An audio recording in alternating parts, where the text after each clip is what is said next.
SLCയുടെ public exam ആദ്യത്തെ പരീക്ഷ എഴുതാൻ വേണ്ടി പോവാം. നിങ്ങൾ ആലോചിച്ച് എന്ത് പെട്ടെന്നാണ് ആ ഒരു വർഷം കഴിഞ്ഞല്ലേ. അത് കഴിഞ്ഞു. അപ്പം നാളെ ഫസ്റ്റ് പരീക്ഷ ഏതാ?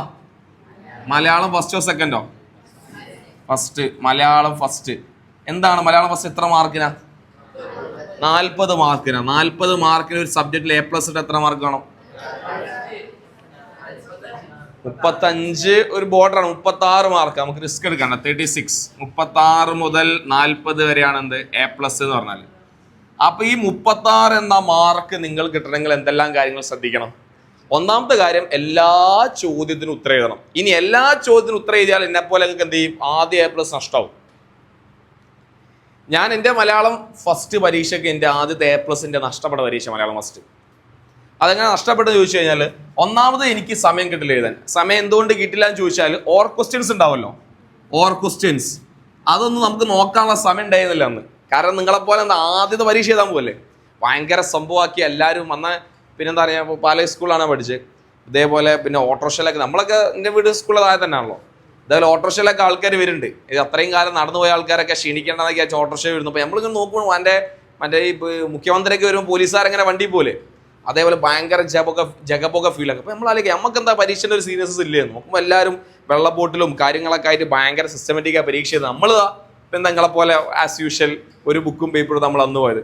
അന്ന് അതേപോലെ തന്നെ നമുക്ക് അല്ലെങ്കിൽ എൻ്റെ A+ പോകാനുള്ള ഒന്നാമത്തെ കാരണം ഈ ഓർ ക്വസ്റ്റ്യൻസ് അടക്കം എല്ലാ ചോദ്യം ഞാൻ ചെയ്തു ഉത്തരം എഴുതി. അതായത് ഈ പറഞ്ഞ അവസാനത്തെ നിങ്ങൾ 5 മാർക്കിന് ചോദിക്കുക essay ക്വസ്റ്റ്യൻ ഉണ്ടല്ലോ, ആസ്വാദനക്കുറിപ്പ് വേറെ ഐറ്റംസ് ഒക്കെ ചോദിക്കാമല്ലോ. എത്ര മാർക്കിനത്? 7 മാർക്ക് ഉണ്ടോ? അതിലേതോ ഒരു ചോദ്യം എനിക്ക് എന്ത് ചെയ്യാൻ കഴിഞ്ഞില്ല, എഴുതാനുള്ള സമയം കിട്ടില്ല. കാരണം ഇങ്ങനെ പോയി. അപ്പം ആ സംഭവങ്ങൾ സംഭവിക്കരുത്, തെറ്റ് സംഭവിക്കരുത്. ഓൾറെഡി നിങ്ങൾ മോഡൽ എക്സാം ഒക്കെ എഴുതിയ ആൾക്കാരാണ്. അപ്പോൾ ഓരോ ചോദ്യത്തിനും ഓരോരോ മാർക്കാണല്ലോ. അതിൽ പറയും ഇന്ന ചോദ്യം മുതൽ ഇന്ന ചോദ്യം വരെ എന്ത് ചെയ്യണം, ഇത്ര മാർക്കിനായിരിക്കും. അപ്പം അതിൽ ഇന്നതാ, അല്ലെങ്കിൽ ഒരു 4 മുതൽ 10 വരെയുള്ള ചോദ്യങ്ങൾക്ക് 5 എണ്ണം എഴുതിയാൽ മതി.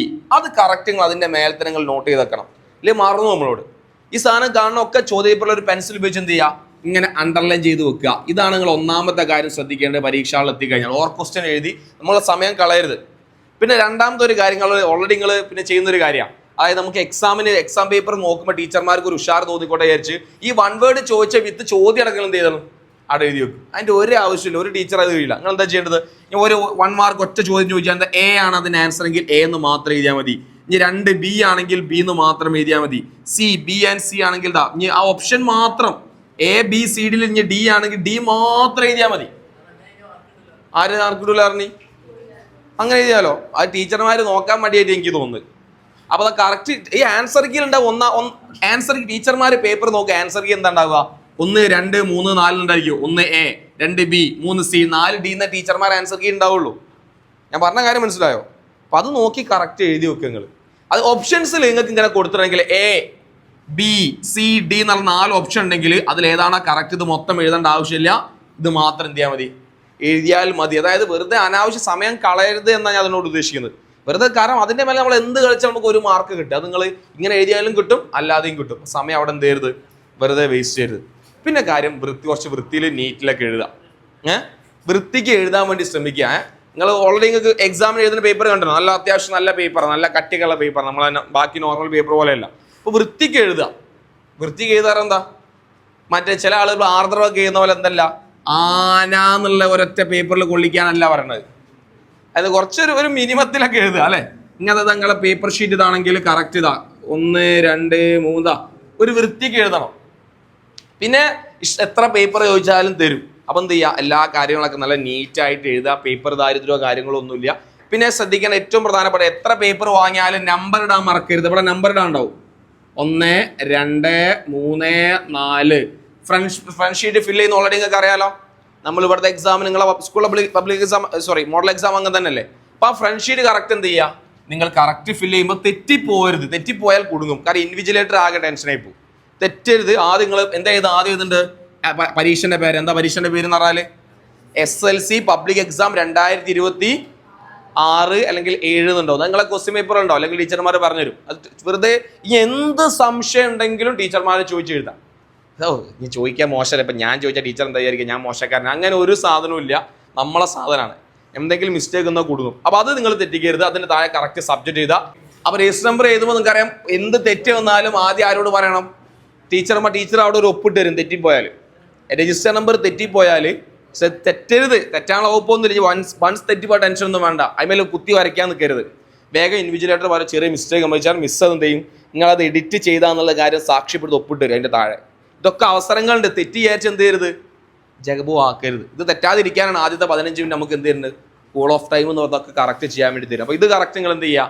പാലിക്കാൻ, മിസ് ചെയ്യാൻ പാടില്ല. അപ്പോൾ എന്താ ശ്രദ്ധിക്കേണ്ടത്? ഒന്നാമത്തെ കാര്യം പിന്നെ നിങ്ങൾ കറക്റ്റ് ഫില്ല് ചെയ്യുന്ന കാര്യം ശ്രദ്ധിക്കുക. പിന്നെ എക്സാമിന് ഓരോ ക്വസ്റ്റ്യൻ പേപ്പറുകൾ മാർക്ക് ചെയ്യുന്ന കാര്യങ്ങൾ ശ്രദ്ധിക്കുക. തെറ്റ് കൂടാതെ നിങ്ങൾ എഴുതുക. അതുപോലെ പിന്നെ പരീക്ഷകൾ കൊണ്ടുകൊണ്ട സാധനങ്ങൾ കൈ വീശി പോയിട്ട് കാര്യമുണ്ടോ? അത് കൈ നിറയെ സാധനമായിട്ട് പോയിട്ട് കാര്യമുണ്ടോ? ഇല്ല. ആകെ വേണ്ട സാധനം ഒന്ന് നിങ്ങളുടെ ഹാൾ ടിക്കറ്റും, രണ്ടാമത് പെന്നോ പെൻസിലോ സ്കെയിലോ ഐറ്റംസൊക്കെ അവനാന് വേണ്ടിയൊക്കെ അവനാൻ കൈ കരുതുക. അല്ലാതെ അവിടെ പോയിട്ട് നമ്മൾ സ്ഥിരം എടുക്കാനായി ഇതൊന്നും കൊണ്ടാന്ന് ചോദിക്കാൻ നിൽക്കരുത്. അത് ടീച്ചർമാർക്ക് ഒരു മോശം. ഐ മീൻ നിങ്ങൾ ഇൻവിജിലേറ്റർ ഒരിക്കലും നിങ്ങൾ ഇടങ്ങാറാക്കാൻ ശ്രമിക്കരുത്. മനസ്സിലായോ?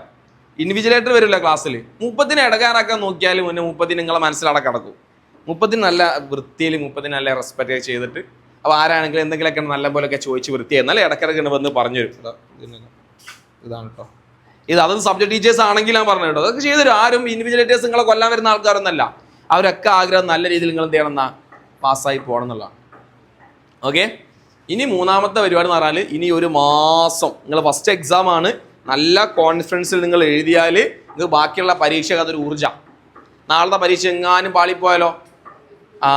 അല്ലേ? അതുകൊണ്ട് പാളി പോണെ പറ്റി നിങ്ങൾ ചിന്തിക്കാൻ വേണ്ട. കാരണം നമ്മൾ പഠിച്ച കാര്യങ്ങളൊക്കെ പരീക്ഷ ചോദിക്കും. പഠിച്ച കാര്യങ്ങൾ എവിടെ ചോദിക്കുള്ളൂ? ആ ഒരു മൈൻഡ് സെറ്റ് നമ്മളെ കൂടെ വേണം. ആ ഒരു പോസിറ്റീവ് മൈൻഡ് സെറ്റ്. പഠിച്ച കാര്യങ്ങളെ പരീക്ഷ ചോദിക്കൂ. അതിന് എന്തെങ്കിലും പഠിക്കും വേണം, അല്ലാതെ പഠിക്കാത്ത ചോദിച്ചിട്ട് കാര്യമില്ല. അപ്പോൾ ഈ രീതിയിൽ നിങ്ങൾ എന്ത് ചെയ്യുക? കറക്റ്റ് പോവുക. അതുപോലെ തന്നെ ഈ പറഞ്ഞ കാര്യങ്ങളൊക്കെ ശ്രദ്ധിക്കുക.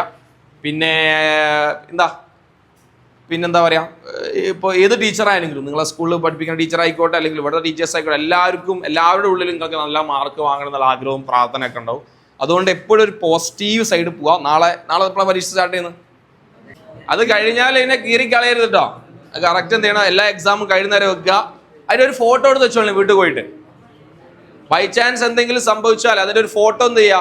വീട്ടിൽ പോയിട്ട് എടുത്ത് വെക്കുക. ഞാൻ എന്തെങ്കിലുമൊക്കെ സംഭവിച്ചാൽ നമുക്ക് അത് വേണമെങ്കിൽ പ്രിന്റോ കാര്യങ്ങളൊക്കെ നമുക്ക് എന്ത് ചെയ്യാം? ഇനിയില്ല, ഇനി നിങ്ങളെ ഹാൾ ടിക്കറ്റ് പോയാലും വലിയ കുഴപ്പമൊന്നുമില്ല കേട്ടോ.